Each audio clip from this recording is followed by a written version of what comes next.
이사야서의 히브리어 이름은 예샤야후이며 그 뜻은 주님은 구원이시다입니다.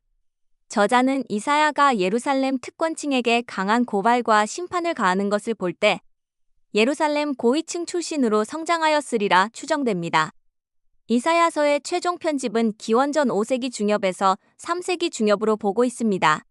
이사야서가 제1, 2, 3이사야로 나눠지게 된 배경을 살펴보겠습니다. 18세기경 이사야서 연구는 되더라인과 아이히오른 등에 의하여 획기적인 전환점을 맞게 됩니다. 이들은 이사야서가 서로 다른 문체, 사상을 가지고 있으며 전승들의 연합작품임을 알아냈습니다. 19세기 말 둠이라는 사람은 이사야서에서 세 개의 서로 다른 전승을 가려냄으로써 제1, 2, 3 이사야를 구별해냈습니다. 제1 이사야는 예루살렘 중심으로 활동했으며 제2 이사야는 200년 정도 뒤인 기원전 6세기 유배 중에 활동했고 제3 이사야는 기원전 6세기 말 귀환 무렵에 활동했을 것으로 보고 있습니다. 제2 이사야와 제3 이사야가 자신들의 이름을 공개하지 않고 이사야 예언서에 귀속시킨 이유는 이들 모두 제1 이사야의 신학과 의식을 추종하는 이사야 학파에 속했을 것이라고 보고 있습니다. 제1 이사야 시대적 배경입니다. 1장에서 39장, 곧 유배 전 배경입니다. 첫째 시기는 요탐 임금의 치세 동안입니다.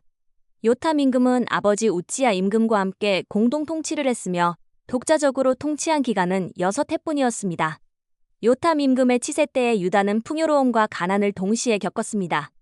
이는 사회 정의가 충분히 실현되지 않았다는 의미입니다. 이러한 시대 상황을 반영하는 대목은 이사야서 2장에서 5장에 나타납니다. 둘째 시기는 아하즈 임금의 치세 동안입니다. 이 시기에 시리아 에프라임 전쟁이 일어났습니다. 아람 임금 르친과 북왕국 이스라엘 임금 페카가 동맹을 맺고 아시리아의 반기를 들었습니다. 유다 임금 아하즈는 이사야 예언자의 조언에 따라 반아시리아 동맹을 거절하자 르친과 페카가 유다를 침공하였습니다. 아하즈 임금의 목숨뿐 아니라 다윗 왕조의 운명이 위기에 처한 상황에서 이사야 예언자는 이사야 7장 14절 임마누엘의 표징을 아하즈 임금께 알리면서 두려워하지 말라고 충고하였습니다. 그러나 믿음이 부족한 아하즈는 하느님께 매달리기보다 아시리아의 도움을 요청하고 그 대가로 아시리아의 이교 신앙을 받아들였습니다. 이는 이사야 예언자가 의도한 것과는 전혀 다른 결과였습니다. 예언자가 반아시리아 동맹에 가담하지 말라고 한 것은 당시 근동의 초강대국 아시리아에 무모하게 대항하지 말라는 뜻이었지 아시리아에 의존하라는 의미는 아니었습니다. 이사야서 7장 1절에서 9장 6절, 17장 1절에서 6절, 28장 1절에서 4절에 나오는 신탁들이 이 시대의 상황을 반영합니다. 셋째 시기는 히즈키야 임금의 치세 동안입니다. 유다 임금 히즈키야는 기원전 713년에 필리스티아인들이 아스돗에서 일으킨 반아시리아 봉기에 동조했습니다. 이사야 예언자는 이번에도 반대하였습니다. 히즈키야는 이집트 임금 샤바카가 반아시리아 동맹을 지원해줄 것으로 믿었으나 막상 전쟁이 일어나자 이집트는 뒷전으로 물러섰습니다.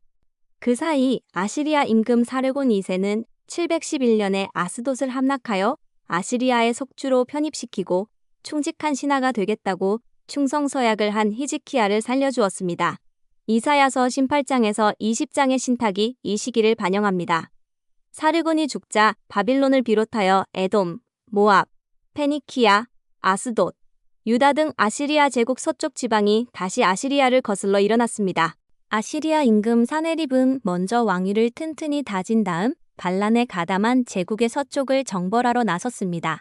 이제까지 반아시리아 봉기에 반대하던 이사야 예언자가 이번에는 주 하느님께 의지하여 아시리아 군대에 용감히 대항하라고 히즈키야 임금님과 대신들을 독려했습니다. 예언자의 말대로 사네립은 예루살렘을 함락하지 못하고 철수했습니다. 이사야서 30장에서 39장이 이 시기의 역사를 잘 반영하고 있습니다. 제1 이사야서 구조입니다. 1장에서 12장 유다와 예루살렘에 내린 신탁입니다. 유다와 예루살렘 전 지역을 대상으로 하는 심판이 주를 이룹니다. 6장 1절에서 9장 6절에는 임마누엘 신탁이 들어있습니다. 13장에서 23장 이방 민족들에 대한 신탁입니다. 여러 주변국에 대한 신탁 모음입니다. 22장 15절에서 25의 세브나와 엘야킴 개인에게 내려진 심판 신탁도 있는데 이 신탁의 주인공이 이방인이었기 때문에 이방국들에 대한 신탁 모험사에 편입된 것으로 추정됩니다. 24장에서 27장 이사야의 묵시록입니다. 이사야의 소묵시록으로 세상 종말에 대한 파국적 이미지를 제시하고 있습니다. 그런데 묵시문학이라는 장르는 비교적 후대인 유배 이후에 형성되었기 때문에 이 부분은 후대에 첨가된 것으로 봅니다. 28장에서 33장 사마리아와 유다에게 내린 신탁입니다. 예언자는 유다와 사마리아를 향한 재앙을 선포합니다. 34장에서 35장 에돔의 멸망과 시온의 구원입니다. 에돔을 비롯한 이방 민족들의 멸망을 선포함과 동시에 유배에서 귀환과 시온의 재건이라는 희망을 제시합니다. 36장에서 39장 역사에 관한 부록입니다. 열왕기 하권 18, 13절에서 20장 19절 히즈키야 시대의 반복이라고 할 수 있습니다. 이러한 역사적 기록을 통해 유다의 멸망과 유배를 예고합니다. 핵심 메시지입니다. 왕국 멸망의 근본 원인은 기득권층의 무차별적인 부와 권력 추구, 그리고 정의와 평등이라는 규범을 내부적으로 외면한 데 있습니다. 이러한 비도덕적 죄들의 근본 원인은 하느님 없이 자존하려는 인간의 교만이었으며 이사야서는 하느님을 소외시킨 통치권의 오만을 가장 큰 죄로 지적하고 있습니다. 이사야는 하느님을 거룩하신 분으로 묘사합니다.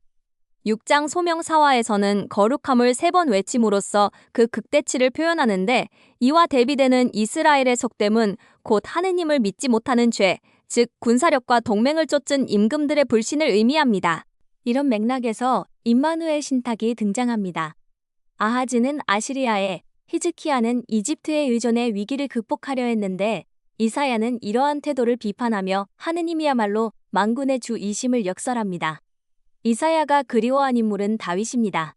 신앙으로 영토를 넓히고 국가적 위상을 높인 다윗처럼 왕국의 생존은 하느님께 의탁할 때만 가능함을 이사야는 설파합니다. 나아가 그는 다윗의 후예, 곧 메시아의 도래를 선포하며 남은 자들 안에서 다윗 왕조가 영원히 이어질 것을 예고합니다. 제2 이사야서입니다. 제2 이사야서의 저자는 유배 초기에 활동했던 에제키엘보다 조금 후대에 활동했던 사람으로 추정되며 또한 자신을 이사야로 소개하고 있는 익명의 저자는 유배 생활에 지쳐있던 이스라엘에게 희망을 불어넣어주던 위로의 예언자였습니다. 제2 이사야서 시대적 배경입니다. 40장에서 55장은 유배 시대입니다. 위로의 책의 첫 대목은 위로하여라 나의 백성을로 시작하는데 이 말씀은 핸델의 유명한 오라토리오 메시아에도 나옵니다. 이 시작말은 히브리 예언 역사의 전환점을 알리는 말씀입니다. 이전의 예언자들은 전쟁과 기아와 역병으로 대표되는 징벌의 신탁을 선포했으나 이후의 예언자들은 하느님의 구원과 이스라엘의 회복을 선포합니다. 하느님께서 친히 당신 백성을 위로하신다는 내용은 위로의 책 전체를 관통합니다. 바빌론 유배가 끝났음을 알리는 40장 2절은 후반부에서 역사적 상황을 명시하는 유일한 부분입니다. 위로의 책에서 특별히 주목할 부분은 4개의 노래로 되어 있는 야훼의 종 또는 주님의 종에 관한 신탁입니다. 여기서 주님의 종이 누구를 가르치는가에 대해 학자들 사이에 의견이 분분합니다. 바빌론을 멸망시키고 유배자들을 풀어준 페르시아 임금 키루스, 숱한 고난을 이겨낸 이상적 이스라엘 백성 또는 소수의 경건한 남은 자들, 모세, 이사야, 예레미야와 같은 예언자, 요시야, 여호야킨, 드룹바벨 같은 유다 왕족, 아니면 무명의 제2이사야 저자 등 다양한 대상이 제시되었지만 본문 자체로는 확실하게 규명하기 어렵습니다. 또한 내 노래가 동일한 대상을 묘사하는지도 판가름하기 어렵습니다. 신약 성경 저자들은 한결같이 예수님을 주님의 종으로 이해하고 있습니다. 제2이사야서에서 중요한 것은 4개의 주님의 종 노래입니다. 42장 1절에서 9절은 주님의 종의 첫째 노래입니다. 내가 선택하니 곧 하느님이 선택한 주님의 종이라는 것을 말합니다. 49장 1절에서 7절은 주님의 종의 둘째 노래입니다. 나의 구원이 땅 끝까지 다다르도록 나는 너를 민족들의 빛으로 세운다.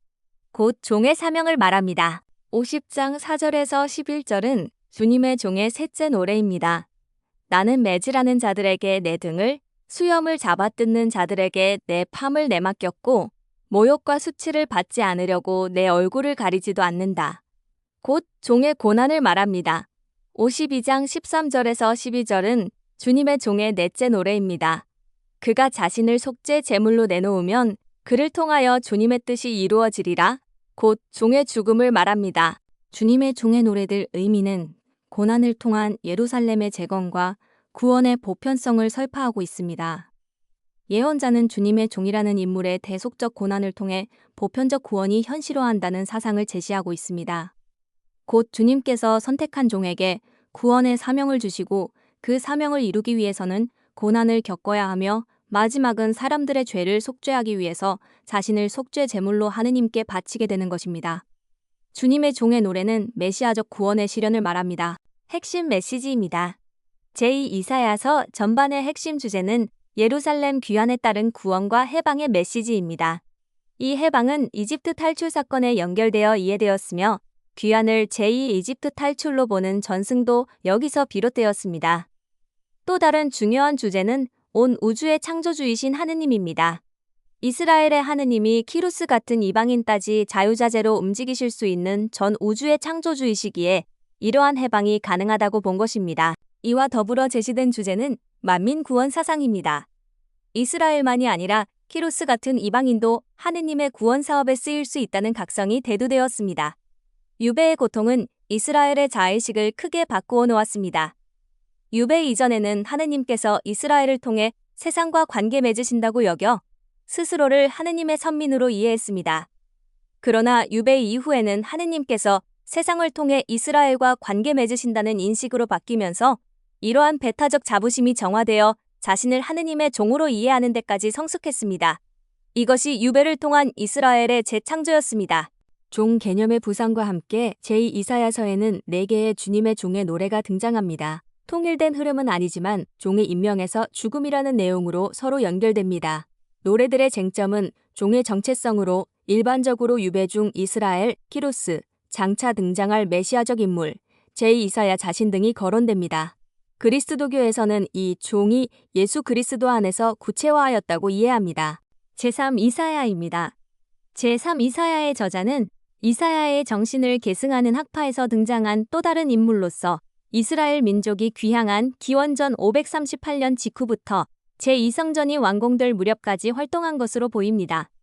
이는 학가이와 지카르야 예언자가 활동한 시기와 비슷합니다. 제3이사야서 시대적 배경입니다. 이사야서의 마지막 부분은 유배에서 돌아온 유다 백성의 상황을 겨냥합니다. 이 대목 역시 한 저자가 쓴 것이라기보다 다양한 역사적 삶의 배경에서 나온 여러 신탁을 한데 모아놓은 것입니다. 다양한 주제를 다루면서도 이 대목에 모아진 신탁들은 몇 가지 공통된 주제를 제시하는데 이 주제들은 1장에서 이미 언급된 이사야서 전체의 중심 주제, 곧 구원의 보편주의를 다시 확인한다고 볼 수 있습니다. 첫째, 하느님께서는 이스라엘 백성 가운데 당신께 충실한 남은 자들을 구원하실 것입니다. 둘째, 이스라엘의 수도이자 하느님의 도성인 시온 또는 예루살렘은 참다운 예배의 중심이 될 것입니다. 셋째, 하느님의 심판은 이스라엘과 그 주변의 경계를 넘어서 모든 민족에게 미칠 것입니다. 넷째, 주님의 구원은 이스라엘뿐 아니라 이 세상 모든 민족에게 확장됩니다. 특히 이사야서 58장 6절에서 7절과 61장 1절에서 2절은 루카 복음사가는 예수님 공생활의 청사진을 그려내는데 결정적인 영감을 준 것으로 보고 있습니다. 제3이사야서 구조입니다. 56장에서 59장은 유배에서 귀환한 공동체를 향한 교훈 이야기 내용입니다. 제2이사야서의 벅찬 희망과 달리 유배 이후 귀환 공동체는 경제적, 사회적 혼란, 이방인들의 이주 문제, 사회적 공동체 간의 대립 등 여러 가지 현실적 문제들에 직면합니다. 이러한 혼란과 무질서 앞에서 당혹해하는 유다 공동체에 교훈과 호소를 합니다. 60장에서 64장은 예루살렘의 영광과 축복을 전하고 있습니다. 이방인과 이스라엘에 선택받은 이들이 들어가게 될 새 하늘과 새 땅에 대한 종말론적 환시가 제시됩니다. 65장에서 66장은 구원에 대한 환시와 심판의 내용입니다. 만방에 펼쳐질 구원과 심판이 제시됩니다. 핵심 메시지입니다. 성전 재건 열광주의로 인해 격앙되었던 분위기와는 달리 제3이사야서는 성전 건축에 대하여 큰 열의를 드러내지 않습니다. 그리고 하느님께서는 성전이라는 공간에만 갇히신 분이 아니라 온 우주에 존재하시는 창조주이심을 고백합니다. 이러한 창조주로서의 신과는 만민 보편 구원 사상과 연결되어 이방인들도 하느님의 백성이 될 수 있음을 강조합니다. 하느님께서는 온 우주의 창조주이심으로 새 하늘과 새 땅을 창조하실 수 있는 거룩하신 분이십니다. 제2 이사야가 제2의 이집트 탈출을 강조하였다면 제3 이사야서는 제2의 창조를 부각시킨 셈입니다. 당시 사람들은 성전이 재건되는 날이 곧 하느님께서 도래하시는 날, 즉 이스라엘이 구원받는 날이라고 믿었습니다. 그러나 성전이 재건된 후에도 대중이 원하던 정치적 독립과 경제적 안정은 주어지지 않았습니다. 이러한 상황에서 제3 이사야서는 성전 재건 자체의 문제보다는 왜 구원이 도래하지 않았는지 그 지연 상황을 문제 삼습니다. 지도자들의 나태와 타락, 탐욕과 이기적 무절제, 그리고 그로 인한 백성들의 궁핍과 고통 때문에 주님의 종말론적 도래가 지연되고 있음을 지적합니다. 결국 제3 이사야서에 따르면 하느님께서는 안 오신 것이 아니라 못 오신 것을 말하고 있습니다. 마무리입니다. 이사야서는 시대적 배경에 따라 유배 전 제1 이사야서, 유배 시대 제1 이사야서, 유배 이후 제3 이사야서로 나누어집니다. 제1 이사야서의 마지막 구절의 내용을 보면 주님께서 이사야를 통한 말씀을 볼 수 있습니다. 보라, 내 궁궐 안에 있는 모든 것과 내 조상들이 오늘날까지 쌓아온 것들이 바빌론으로 옮겨져 하나도 남지 않을 날이 다가오고 있다. 그 뒤로 유배 시대 상황을 표현한 제2 이사야가 시작됩니다. 제1 이사야서에서 말씀한 바빌론 유배가 실제로 이루어진 것입니다. 제1 이사야서는 유배 시대 상황에서 복역 기간에 끝났음을 선포하며 희망의 메시지를 냅니다. 그러나 그 안에는 주님의 종의 노래가 있습니다. 곧 종의 선택과 사명, 그리고 고난과 죽음을 통해 구원이 이루어진다는 것입니다. 제3 이사야서의 시작은 이방인들을 향한 구원의 보편성을 드러냅니다. 이방인들이 주님을 섬기고 주님의 이름을 사랑하며 주님의 종에 되려고 주님을 따르는 이방인들을 받아주신다는 말씀을 합니다. 그리고 위로의 말씀과 이스라엘의 죄 때문에 하느님과의 사이가 갈라졌음을 시사하고 있습니다. 제3 이사야서 신탁의 마무리를 새 하늘과 새 땅으로 하고 있습니다. 곧 귀환한 이스라엘을 향한 새 창조를 말하고 있습니다. 이 말씀은 우리에게도 희망의 메시지입니다. 비록 우리가 지은 죄 때문에 하느님과 관계가 끊어졌지만 하느님은 우리를 위한 구원 계획을 계속 이어가고 계신다는 것입니다. 우리가 진정으로 회개하고 돌아오면 하느님께서는 새 창조를 통하여 우리를 새롭게 하신다는 것입니다. 다음 강의는 예레미야입니다.